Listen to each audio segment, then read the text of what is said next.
Why $2 trillion vanishes every year. Imagine you just robbed a bank. Congratulations! You're holding $2 million in cash. There's just one tiny problem. You can't spend it. Not on a house, not on a car, not even Shit, you have $2 million cash, you can't spend a little bit of that?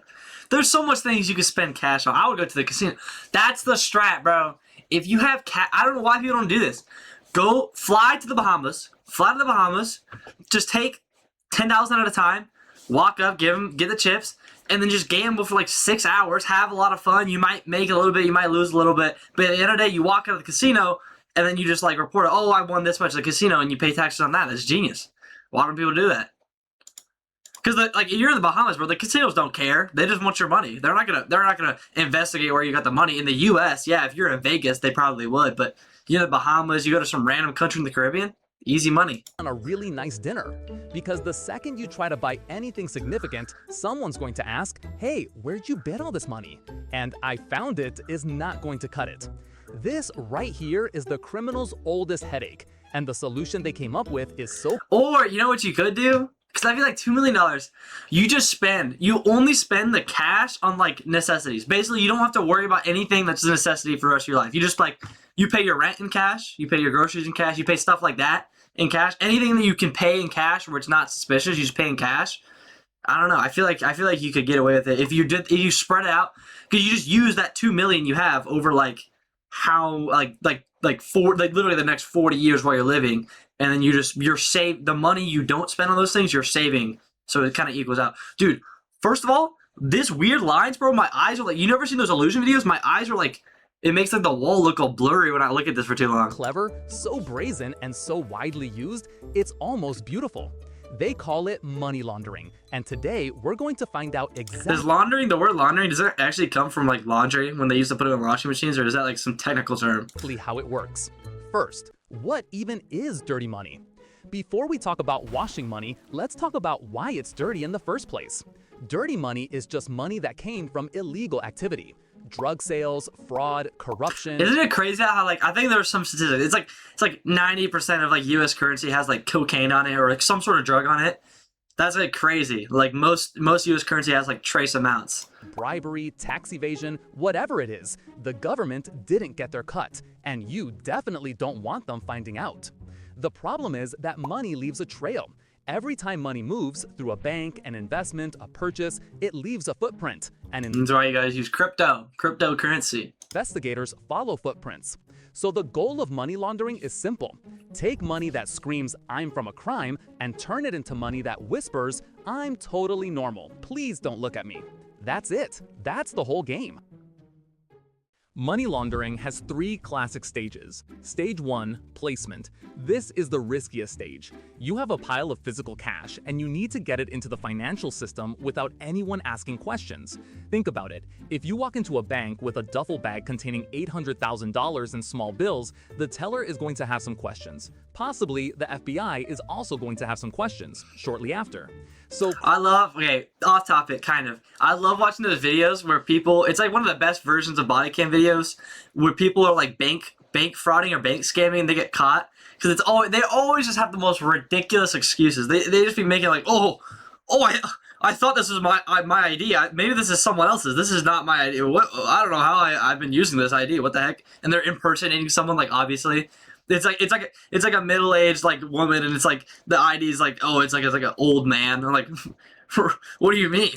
criminals get creative. The classic method, smurfing.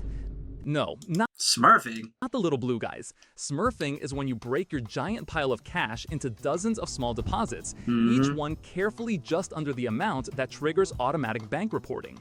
Yeah, just deposit. You can't. The problem is you can't be like an unemployed like random person to do this. If you have like a business, say you're making like 200 grand a year from your business, every time you're depositing in the bank, you just throw a little extra, couple grand on top every single time. No alarms raised, and then you just slowly over like a few years you launder the $2 million or whatever. The US, that threshold is $10,000. So you'd make deposits of $9,800, $9,500, $9,750. Now that sounds sus though. If the limit's 10,000, you're going directly under it. I would do even less. I would do like 2,000 to 4,000, and then just do it more often and over a longer period of time. spread across multiple banks, multiple accounts, multiple days. Sometimes Or just like literally pay some random motherfucker to like send you crypto. I guess you'd have to launder the crypto then. But like if you paid some random dude, I don't know how you do this without being scammed. Like someone you know, someone you trust, you'd be like, hey, I'll give you 10,000 cash if you give me like 9,000 back in crypto. That's the deal. So they're getting a deal out of this. So they're not gonna snitch. They're gonna keep wanting to do it, and then they just send you the crypto. Because if it's one person that just randomly gets 10,000, I think isn't the limit like 15,000 for reporting? I'm not sure. And they literally hire people called Smurfs to physically go bank to this bank is what I was making talking about. deposits. It's tedious, it's slow, and it's honestly kind of a boring job for a life of crime. Another method, cash-intensive businesses. You're in prison. What'd you do? Oh yeah, I robbed a bank. What'd you do? Oh yeah, I murdered a family of 4. What'd you do? I'm a Smurf. Oh my gosh, bro. Who made this name? You buy or start something like a restaurant, car wash, or bar that handles lots of cash daily. It's hard to check if their sales are real. Mix your dirty money with legit earnings, pump up the numbers, like claiming 400 you basically have to have a business in order to do it successfully. That's the trick. And also, I mean, if you have that much cash, you could start a business with it without being suspicious. Because they're not really going to look at your earnings of the business until like you're actually like making money. So if you use a little bit of that money as starting capital, that could work. Customers and deposit it all as normal business cash. How about this? Reselling.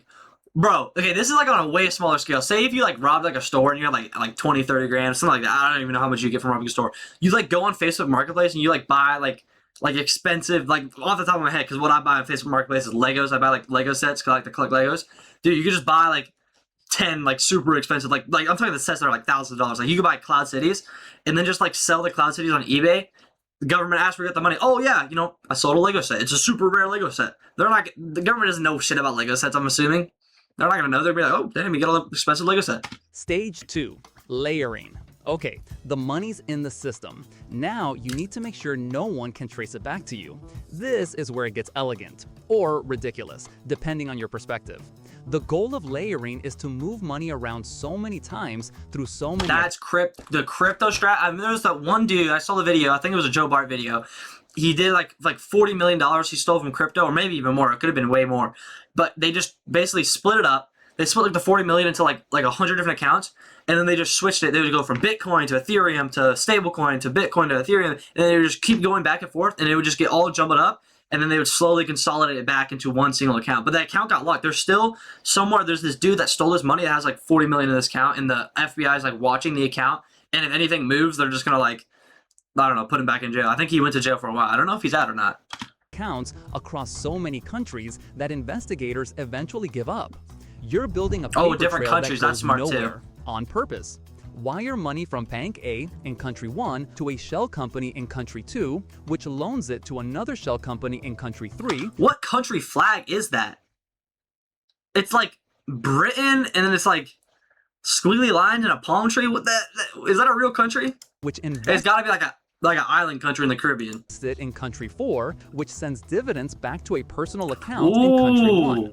That's smart. Dividends? That's really smart, because that way you're getting a stable income, and you can be taxed on the stable income, and they're not gonna. You're holding the investment in a different country. That's smart. 5 or 6 moves like this, even trained financial investigators lose the thread, and that's the whole point. Shell companies are very useful. Why is there a church? What the hell? A shell company is a company that exists legally on paper, but does basically nothing in real life. No employees, no products, no office, just a name, an address, and a bank account. In places like the British Virgin Islands, the Cayman Islands, or Delaware, yes, Delaware. Delaware? What the hell? Yo, that's a cool ass town, bro. I should build that in Minecraft. There in the good old United States of America, you can create a shell company for a few $100s, and the real owner's name doesn't have to appear anywhere public. So if investigators try to figure out who owns the money, they find a company, which is owned by another company, which is owned by a trust, which is managed by a lawyer, bound by attorney-client privilege, in a country with strict bank secrecy. Switzerland. Was that from like the Wolf of Wall Street, where everybody started kind of thinking about Switzerland, or not laundering money, but like something about the bank accounts? I don't know. Swiss bank accounts. Something good about that. Laws. Congratulations, you've hit a wall. Stage 3. Integration. This is the finish line. The money's been placed into the system. It's been layered beyond recognition. Now it comes back to you, clean, legitimate, ready to spend on a yacht, or a penthouse, or just a very relaxing retirement. Here are some popular tricks criminals use. The first is real estate. Buy a high-end condo in Miami or London through a fake company. But you know what you could do? You could think about this. This is like a crazy thing. You take that $2 million, you split it up into like chunks of like 1,000, right? And you just put each chunk of 1,000 into like the most random shit coin of all time. Because you're gonna be doing like thousands of different shit coins. Eventually, one of them is gonna go up to like $1, and then you're gonna have like probably even more money than you had just by like chance. That would be crazy. Or you lose it all. Hold it for a year, then sell. Boom. Never. This is not financial advice. Never buy shit coins. Never buy shit coins or like any crypto that's not like one of the big the top 10 cryptos. Don't buy that shit. You're getting rug pulled. Boom. Your Tash is now profit from a property deal. Cities are full of empty luxury flats owned by these mystery companies.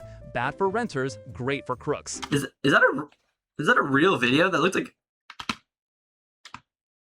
it's like half real. Like that looks real, but these houses don't look real. What the heck? That's so weird. Oh, it's Google Maps. It's Google Maps and he animated the cars. Third is art. A painting sells for $50 million. Nobody's checking whether it was actually worth that. Nobody's requiring disclosure of where the money came from. The art world is notoriously opaque, which is why it's notoriously used for this. You invest in art. You sell later. Clean income. Plus, you get to hang something nice on your wall while you wait. The United Nations. Bro, do y'all remember the videos like back like probably like 5-10 years ago where people would like make like art, like they would just like make random like modern art and they would just dump paint on a canvas, do random shit, and then they would do a challenge or to sell it on eBay. They would sell it for like hundreds of bucks. Like some of them even sold for thousands. That's hilarious. I wish you could still do that. I would love to do that. Well, that could be a video idea. That could be a video idea. Estimates that between $800 billion and $2 trillion is laundered globally every year. That's 2 to 5% of global.